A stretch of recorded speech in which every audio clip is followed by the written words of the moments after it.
आज का प्रसंग है एक चोर बना गुरु। लोग कहते हैं सच्चे गुरु मिले, मैं सोचता हूँ सच्ची श्रद्धा हो। एक राजा की पुत्री वैराग्यवती बचपन से ही वैराग्य की बातें करे। राजा ने उसे एकांत में भवन दे दिया रहने के लिए। एक दिन रात्रि का प्रथम पहर शुरू हुआ। उसके भवन के पीछे एक चोर नकब लगा रहा था। उसने सुना कि राजकुमारी को तो सद्गुरु की आवश्यकता है। बाबा जी बन गया। बाबा जी बनने में क्या दिक्कत तो होने में है। बाबा जी बनकर सद्गुरु रूप बनाकर वैराग्यवती के सामने आ गए। वैराग्यवती ने देखा नारायण हरि कर रहे कोई संत। कहा, महाराज प्रणाम, जल पीजिए। महाराज जी ने कहा, हाँ पिलाओ। फिर कहा, रुको, तुम दीक्षा ली हो? वैराग्यवती ने कहा, नहीं। तो बाबा जी ने कहा, तो तुम्हारे हाथ से जल नहीं पीऊंगा। जाने लगे तो वैराग्यवती ने कहा, तो जाइए मत, आप ही दीक्षा दे दें मुझे, ताकि आपको मैं जल पिला सकूं। बोले, हम विरक्तों को दीक्षा घरों में नहीं होती, जंगल चलो। हाँ, अपने साथ कपड़ा, आभूषण, गहना, रुपए, पैसे सब ले लेना। राजकुमारी ने सब लिया और संत के साथ चल दी। उस तथाकथित संत के साथ जो संत था ही नहीं। और जंगल में जाकर उसने वैराग्यवती को एक वृक्ष से बांध दिया। वृक्ष के किनारे खड़ा करके रस्सी चारों तरफ से लपेटी और कहा, देख, ये गुरु जी का बंधन है। हम 7 दिन बाद आकर खोलेंगे, यही बंधी रहना। हो सकता है जल्दी भी आ जाऊं, परसों ही आकर खोल दें। गुरुदेव की इच्छा। वह सब रुपया, कपड़ा, गहना इत्यादि लेकर चल दिया। वह कहाँ आने वाला था, वह नहीं आया। दूसरे दिन राजा ने देखा कि वैराग्यवती घर पर नहीं है। वह खोजने के लिए निकला। खोजते खोजते राजा जंगल की ओर आया तो देखा वैराग्यवती एक पेड़ से बंधी हुई थी। पेड़ से बंधी हुई बेटी को देखकर राजा ने कहा, तुम्हें कौन बांध दिया है? चलो, घर चलो, मैं तुम्हें बंधन मुक्त करता हूँ। वैराग्यवती ने कहा, मेरे गुरुजी का बंधन है, मुझे गुरुजी ने बांधा है, अब वही मुझे बंधन से मुक्त करेंगे।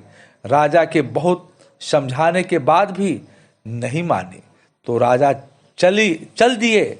और राजा ने कहा भी कि गुरु ऐसा नहीं करते, कोई छद्म वेशधारी ही ऐसा किया है।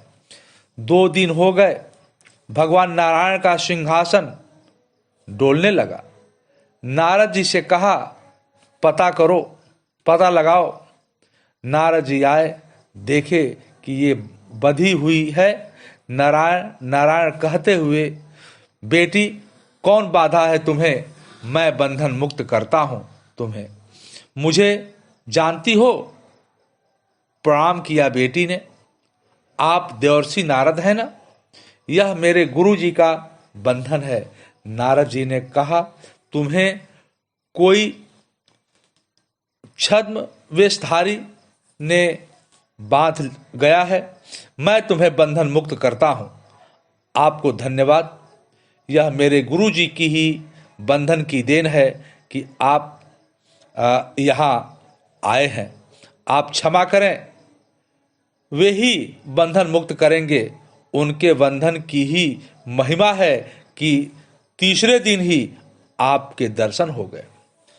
तब नारद भगवान नारायण के पास जाकर घटना की जानकारी दिए तो नारायण खुद आए और फिर उस बेटी से कहा, वैराग्यवती से कहा, बेटी, मैं तुम्हें बंधन मुक्त करता हूँ, देखो मैं नारायण हूँ। तो वैराग्यवती ने कहा, नारायण को मेरा प्रणाम, लेकिन यह मेरे गुरु का बंधन है, मैं इसे आपसे नहीं खुलवाऊंगी। नारायण के लाख समझाने के बाद भी वैराग्यवती जब नहीं मानी तो नारायण ने नारद जी से कहा कि जाओ इनके गुरु जी का पता लगाओ। तो खोजते खोजते नारद जी ने देखा, गए तो इनके गुरु जी क्या कर रहे थे, फिर एक मकान के पीछे चोरी करने के फिराक में थे। फिर उनको नारद जी ने कहा, गुरुदेव को प्रणाम, आपकी शिष्या बहुत परेशान है। अब तो वह चोर बहुत शर्मिंदा हुआ। और फिर नारद ने कहा कि चलिए आपको नारायण बुला रहे हैं।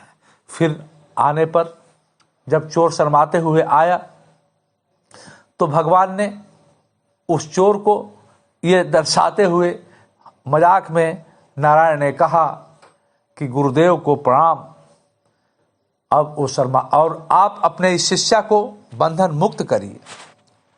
तो फिर जब उस चोर ने तथाकथित संत ने वैराग्यवती को बंधन मुक्त किया तो फिर वैराग्यवती ने क्या कहा, गुरु गोविंद दो खड़े काको लागो पाए, बलिहारी इस गुरु की गोविंद दियो मिलाए।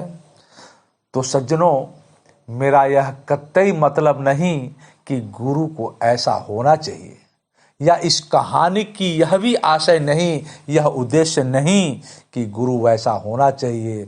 इस कहानी का आशय तो मात्र ये है कि चाहे गुरु कैसा हो, लेकिन हमारी श्रद्धा अटूट होनी चाहिए। इसलिए हम अपनी श्रद्धा के साथ ही गुरु को समर्पित भाव से उसके शरण में जाएं। ओम श्री सद्गुरुवे नमः।